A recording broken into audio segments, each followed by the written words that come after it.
Mi nombre es Diego Pardo, soy cirujano torácico y hago parte del grupo de trasplante pulmonar de la Clínica Centro en Barranquilla. Les voy a explicar cuál es el proceso para que un paciente ingrese a la lista de espera.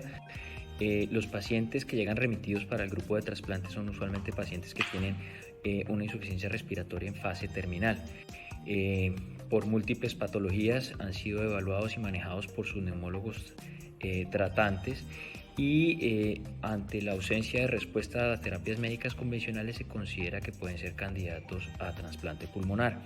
Esos pacientes llegan a nosotros, son normalmente evaluados por cada uno de los miembros del equipo, que son los cirujanos torácicos, neumólogo, enfermería, psicología, infectología, cardiología, y se decide con la evaluación inicial la inclusión o no en el estudio pretrasplante. Una vez se considera que los pacientes son aptos para entrar en ese estudio pretrasplante, lo que implica que se beneficiarían eventualmente de someterse a toda la valoración completa, el paciente en nuestro protocolo es ingresado durante 5 días a la clínica.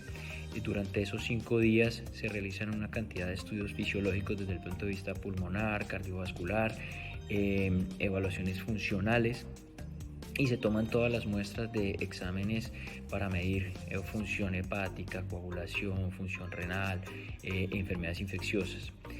Una vez se termina toda la recolección de la información, el paciente es dado de alta y estos estudios son evaluados en el comité de pretrasplante. En ese comité participan muchas especialidades, así como enfermería, psicología, trabajo social.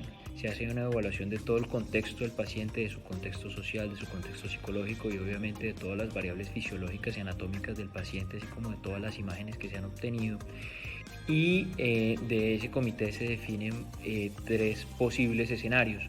Un escenario es que el paciente efectivamente es un paciente que ya agotó todas las terapias convencionales de manejo y que no tiene ninguna contraindicación, por lo cual se considera apto para trasplante. Ese paciente es incluido en una lista activa de trasplante.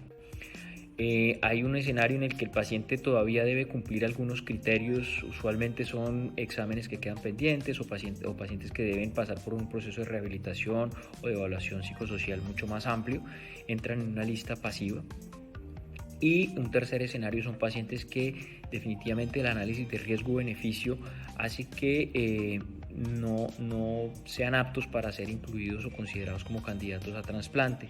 Estos pacientes se sacan, pues, digamos, de la opción de trasplante y continúan en manejo médico porque se encontró alguna otra alternativa o porque hay algún otro escenario en el que se les pueda continuar dando manejo. Una vez terminado ese comité, los pacientes y sus familiares son llamados por la coordinadora de trasplante. Nosotros nos reunimos con los pacientes y se les explica cuál es el escenario que se ha analizado respecto a cada caso. Y para los pacientes que específicamente entran a la lista de espera, empieza un proceso de seguimiento. La limitante para los trasplantes evidentemente es la disponibilidad de donantes, que durante el último año ha sido mucho más complejo, por lo que es muy importante todo lo que se hace alrededor del seguimiento y del cuidado del paciente que está en lista activa, para evitar sobreinfecciones, hospitalizaciones innecesarias y obviamente un deterioro durante el proceso de espera del órgano.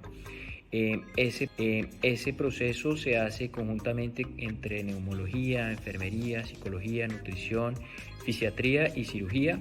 El paciente tiene una agenda de consultas de seguimiento y una agenda de un proceso de rehabilitación, ya que durante todo el periodo que esté en la lista de espera, pues debemos mantener las mejores condiciones desde el punto de vista de manejo médico, desde el punto de vista osteomuscular y desde el punto de vista nutricional, hasta pues el día que tengamos el órgano disponible para el trasplante.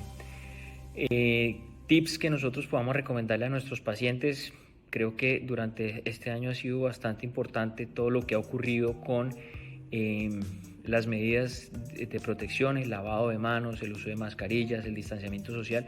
Es algo que normalmente les recomendamos por el riesgo de sobreinfección que tienen los pacientes con insuficiencias respiratorias de cualquier etiología, así como los esquemas de vacunación que deben estar completos.